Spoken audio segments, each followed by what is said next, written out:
Hello, everyone, and welcome to episode 2 of the Cisco Optics podcast, where we talk about optics for networking. Have you ever wondered why pluggable optics exist? Have you ever wondered what acronyms like QSFP, LR4, FEC, and PAM4 actually mean? My name is Pat Chow, and I'm a product manager in the Cisco Optics group. In this episode, I continue a conversation with my colleague Ray Nearing.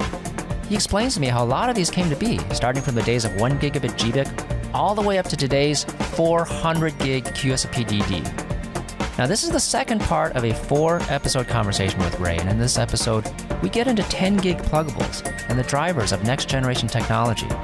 Check out the notes section for a detailed breakdown. Ray Nearing is a colleague of mine in the Cisco Optics product management group, and over the years, he's held senior management positions at other companies in the optics space, such as AT&T Microelectronics, Lucent, JDSU, Agere, Optium, and Lightwire. So much deep experience.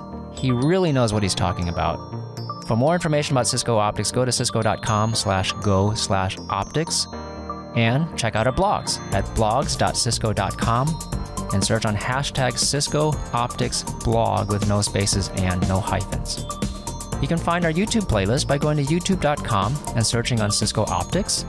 And if you find this podcast helpful or interesting, please subscribe and give us a review on Apple Podcast, formerly known as iTunes. We're also on Spotify, Google, Amazon, Stitcher, SoundCloud, and a bunch more platforms. And now, join me as I talk with Ray Nearing.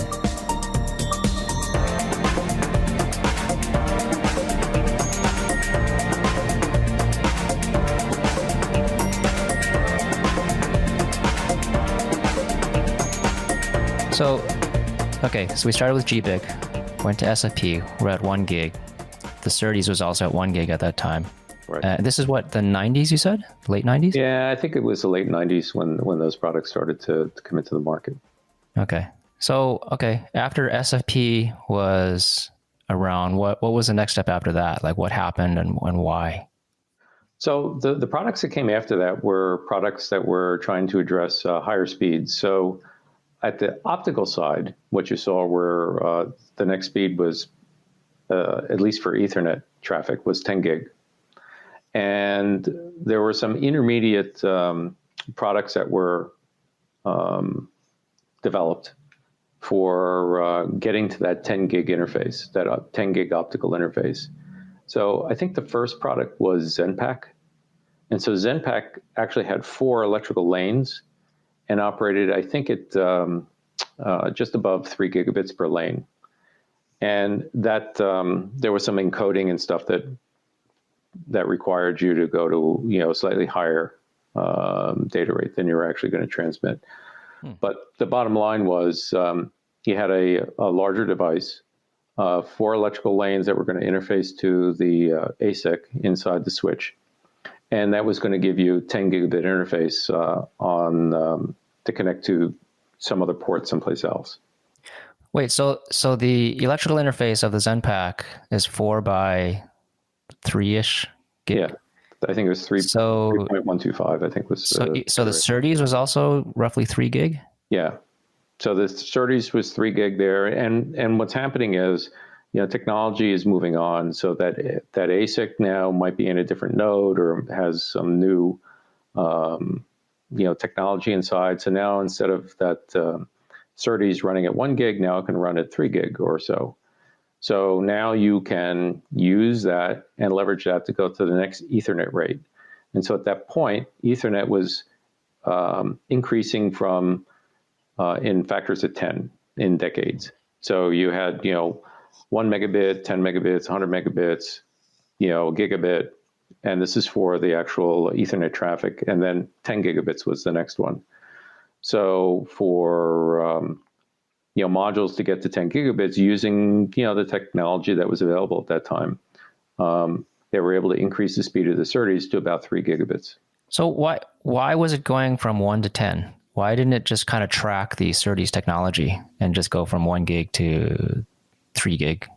Well, so that's more of a Ethernet evolution, and there's probably a lot more details around that I'm not aware of. But the bottom line was that at that time, that was sort of the progression that Ethernet wanted to go at.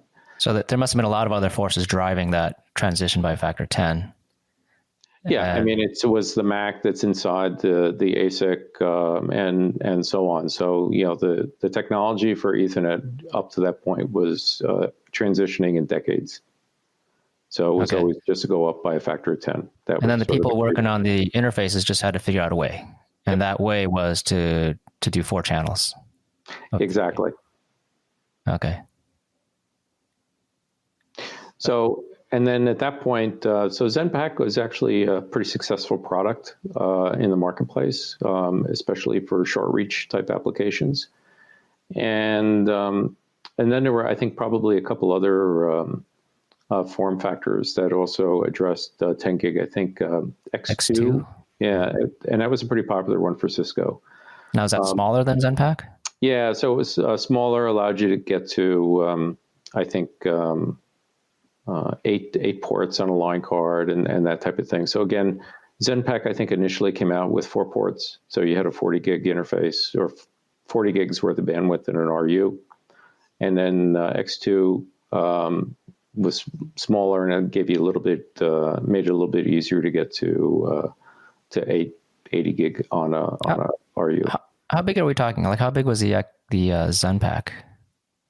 Offhand, I don't know. It seemed to me that it was, I don't know. It seemed pretty big in today's. It was much bigger than an SFP, and smaller than an iPhone.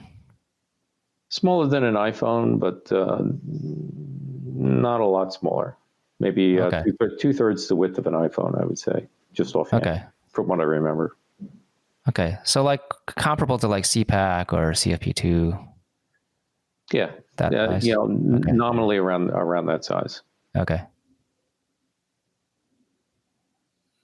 All right. There was also XFP, right? Yeah, so XFP actually came later. And so after 10 gig SFP? Or after X2? After X2. Oh, okay. All right. So XFP came out, and then there might have been some other form factors that were trying to come out at the same time, but they had a 10 gig SerDes. So it was a single lane at 10 gig. And so the idea was, now I can get to a smaller form factor yet and still be able to, because now the ASICs are growing in bandwidth.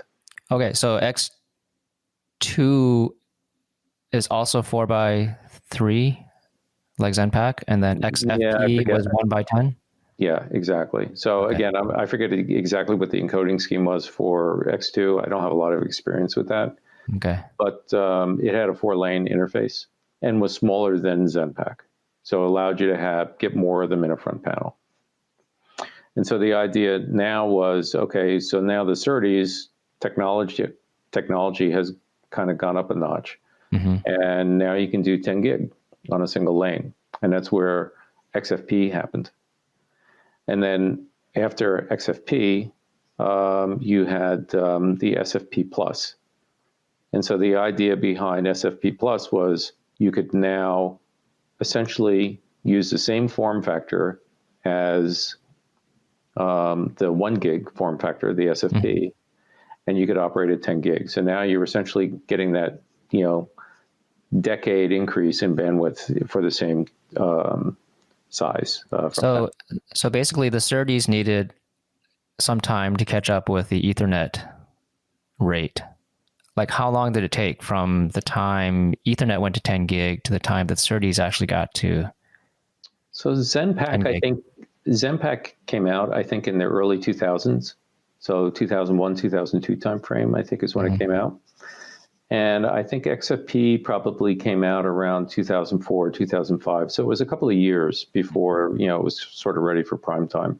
Okay. And then not long after that, I think like 2006, 7 timeframe is when SFP Plus started to come out.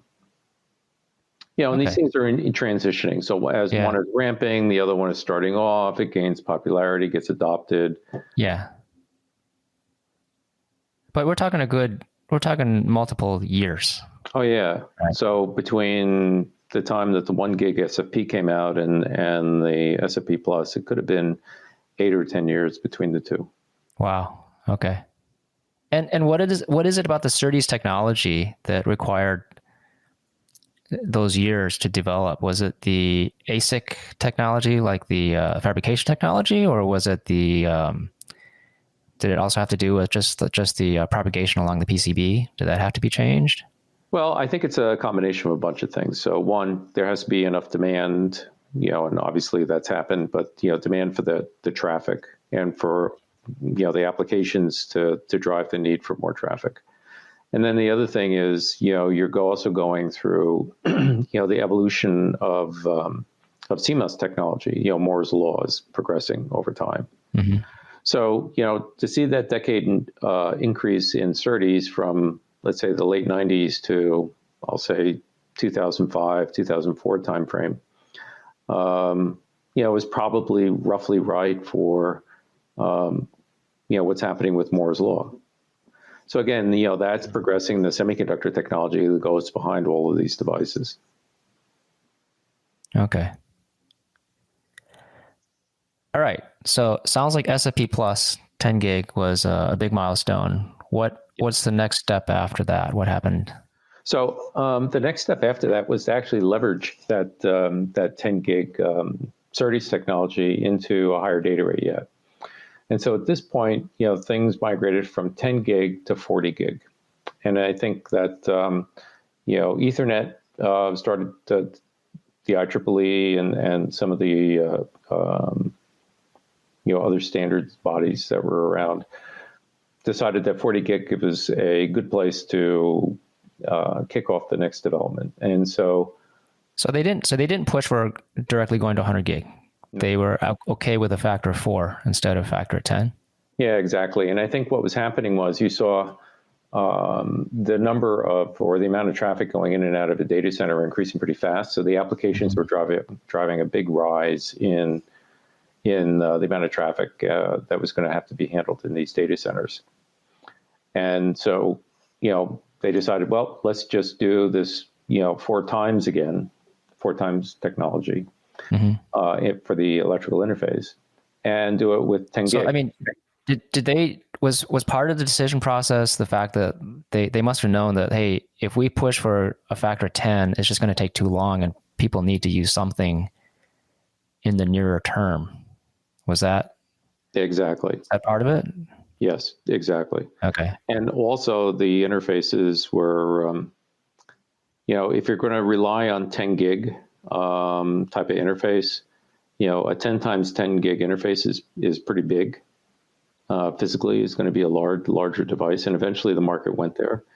But in the meantime, the interfaces, both on the electrical side and the optical side, seemed reasonable, to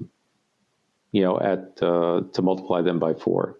So when you look at the optical interfaces that were being developed in, that sort of, I don't know the exact time frame, but I would say in the 2007, 2008 time frame, the optical interfaces were essentially multiples of 10 gig. So you had 40 gig SR4, you had 40 gig LR4, and those were essentially 10 gig lanes, basically brought out through the optics, either in parallel or muxed together by different colors or whatever the optical technology was.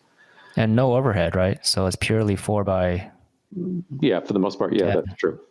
And there wasn't any forward error correction or any of those other types of things that were in the mix at that point. They were basically leveraging the 10 gig technology that existed both on the optical side and the electrical side, and packaging them in a module that could handle, 4 times 10. So let's talk a bit more about the market drivers. My impression was always that prior to, 2010 maybe? Definitely in the 90s, like telecom service providers, they were the drivers of like the bleeding edge optics. Right. And they had their own culture. And then sometime in the following, decade or decade and a half, the primary driver of the technology kind of shifted over to more data center requirements. People running like web scales, for instance, Right. or just any kind of data center, which is historically a different community of people with a little different mentality. Is that accurate? Yeah, I would say that's pretty accurate. I mean, essentially, you had, the internet become a popular tool, or a popular way of communicating through the 90s, kind of, the World Wide Web, I think got kicked off. Well, I'm not sure exactly when, but I know in the mid 90s, you started to see a lot of applications start to be, web-based.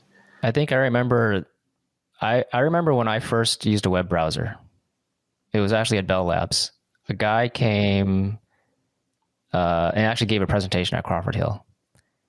And I remember one guy, at this point, we had been playing with it, and someone was talking about how with the next generation of, bandwidth, or, you could download an image in your web browser, like faster than you can even see. And some guy raised his hands. You mean like we wouldn't have to wait for the image? Like we wouldn't be watching the raster lines, generated? It's like, yeah, just like that. And so that must have been around 94 or 5. And that was with, what was it? What was before Netscape? Mosaic. Oh, I don't know. Mosaic was the browser, right? The original browser. Okay, sorry, I forgot why I brought that up. You're talking about... Well, you're talking about the applications. Yeah. Okay, so that started in the mid-90s, I think. Yeah. Yeah. And you had AOL and, all these other things that were sort of coming online at that point.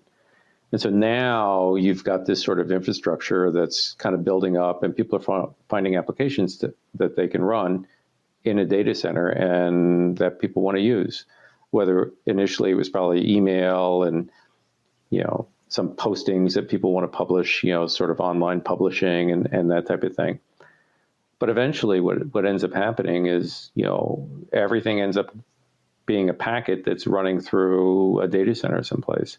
So all your phone calls, this video link that we're using, you have all these applications, and essentially they're being run in some data center, or some kind of application that people want to use. Now it's online shopping, and certainly now the products like WebEx and things like that for communicating, as well as shopping and every other thing that you want to do. So when was the QSFP Plus maybe ratified? Is that the right word? So it was probably the small form factor group probably started on it in like 2008, 2009 timeframe. But I think products really started to hit the market 2010 to 2012 timeframe. I think that's when people actually started using those products. That's pretty fast. Yeah, well, again, you're leveraging a technology that was already kind of worked out at that point. Everything was running at 10 gig. And, from 2010, 2011, I know that the IEEE, I think, was finalizing, what LR4 was and SR4 and those kinds of things. And I had to go back and check the dates. But in that time frame, those things were kind of at that point. And then the modules started to come out into the market. So I'm pretty sure that Cisco started selling QSFP Plus in 2013 or so? 13, yeah, probably right around there. So, and then it really started to take off in 2014. I think that's where you really see a lot of volume there. Now, getting back to the Ethernet, going to a factor 4 instead of factor 10, I would guess that at the SFF in parallel is being driven by the same market forces, right? Data center instead of the telecoms. Yeah. So to be honest, I think the SFF was primarily being driven by data center applications, because it kind of grew out of the computer industry. I think the first thing that the SFF started on were 2.5-inch hard drives for laptops and that type of thing. So I don't think it was really a telecom kind of organization. It was like the ITU might be considered, or even the IEEE up to that point, but was really a datacom type of influence. So, I mean, what impact does this make on people like us, right? People who sell or manufacture the pluggable optics, because at one point, prior to the QSFP, let's say, your main you're driving the customer base that's driving the next generation is telecom, and then all of a sudden it's like you're saying, the datacom people that were born out of the hard drive industry, say. How does that affect how the businesses work? Well, I think what you saw was that generally the telecom companies were tackling these tough physics problems on how to get transmission to go further over fiber and those types of things. So their focus was primarily on long haul, and optics wasn't really being used in as broadly in the way it is today in these short haul type applications. So, I mean, their focus was, how do I get more bandwidth across the network in a long haul? And that seemed to be where most of the money was being spent. Certainly, there was lots of applications where there were optical connections between big pieces of equipment in a data center or in a central office and that type of thing. But the real money was being spent on the long haul and, let's say, undersea and those types of things. I mean, is it partly because at the lower rates, copper is still viable at a distance? Yeah, certainly. So copper works pretty well at a gig, and I think once you get to 10 gig, then you start to think, well, I can't go very far in copper, so I'm going to have to use optics for these shorter type links. Okay. So another one of my impressions is that,